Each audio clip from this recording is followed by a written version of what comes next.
Hello everyone, welcome back to my channel.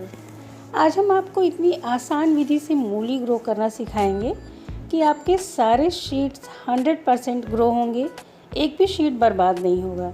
अगर आप channel पर पहली बार आए हैं तो चैनल को सब्सक्राइब कर लीजिए और वीडियो अच्छी लगे तो इसे लाइक शेयर ज़रूर कीजिएगा।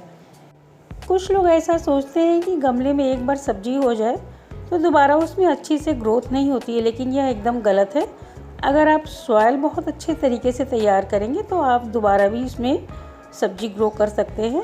इससे पहले इस सॉइल में हमने गोभी उगाई थी। आप देख सकते हैं गोभी की जड़ें अब निकाल करके अपने गमले की जुताई कर रहे हैं। एक तरीके से आप कह सकते हैं जैसे खेतों में एक फसल हो जाने के बाद जुताई करी जाती है। किसी गार्डन टूल या खुरपे की सहायता से आप अच्छे से इसकी कुड़ाई कर लीजिए और जितनी भी खरपतवार है उसे आपको सॉइल से बाहर कर देना है।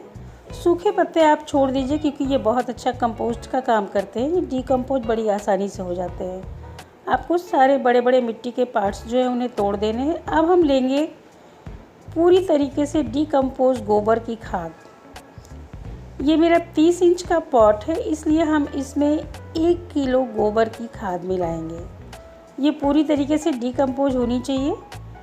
1 किलो गोबर की खाद डालेंगे और पूरा फिर से सॉइल मेरा अच्छे से न्यूट्रिशन से भर जाएगा दोबारा फसल उगाने के लिए। पॉट गार्डनिंग बहुत आसान होती है, खेतों में मेहनत बहुत ज़्यादा करनी पड़ती है। पॉट गार्डनिंग में इतनी मेहनत आपको नहीं करनी पड़ती है क्योंकि सारा ध्यान आपका एक गमले पर ही रहता है।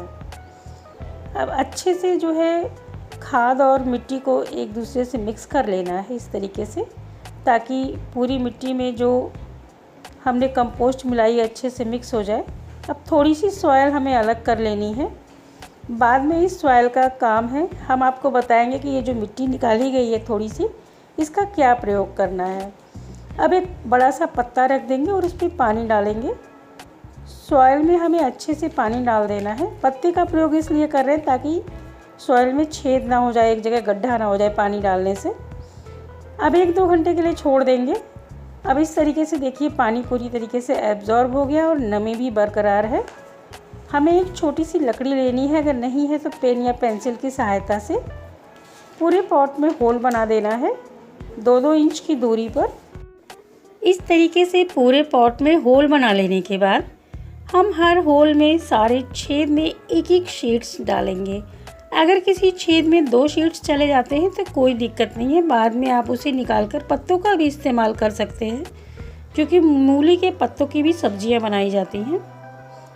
आपको ध्यान से सारे छेद में शीट्स डाल देने हैं एक बराबर, और आपको छेद ज़्यादा गहरा नहीं करना है, बस आधा इंच गहरा छेद रहना चाहिए। सारे छेद में शीट्स डालने के बाद दोनों उंगलियों की सहायता से इस तरीके से हमें छेद को लॉक कर देना है। हल्के हाथ से बस ऊपर से लॉक कर देना है ताकि शीट्स जो है हमारे सेफ रहें, उन्हें चींटियां ना उठा ले जाएं। सारे शीट्स ब्लॉक करने के बाद अब हम इसमें हल्की सी वाटरिंग करेंगे। मूली के बीज को पहले से भिगाकर नहीं रखना चाहिए। शीट्स डालने के बाद जब हम इसमें थोड़ी सी वाटरिंग करेंगे तो शीट्स अपने आप भीग जाएंगे। मूली के शीट्स बहुत अच्छे से जर्मिनेट होते हैं। आप देख सकते हैं 100% जर्मिनेशन हुई है। सारे होल्स में से एक बराबर मूली जो है ग्रो हुई है।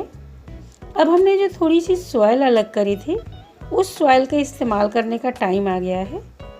जैसे ही हमारी जर्मिनेशन स्टार्ट हो जाती है, प्लांट 1 इंच बाहर आ जाता है, तो सारी जो हमने सॉइल अलग से निकाल के रखी थी उस सॉइल को पूरे गमले में इस तरीके से बिखेर देना है, ताकि जो हमने होल बनाए थे उसमें से शीट्स तो ग्रो हो गए हैं, लेकिन उसमें थोड़ा बहुत स्पेस रह गया है, थोड़ा बहुत खाली जगह रह गया है, जिससे जड़ों में इन्फेक्शन होने का डर हो सकता है। इसलिए वो बची हुई सॉइल को इस तरीके से पूरे गमले में बिखेर देंगे ताकि छेद ब्लॉक हो जाएगा, स्टेम उसका और मजबूत हो जाएगा।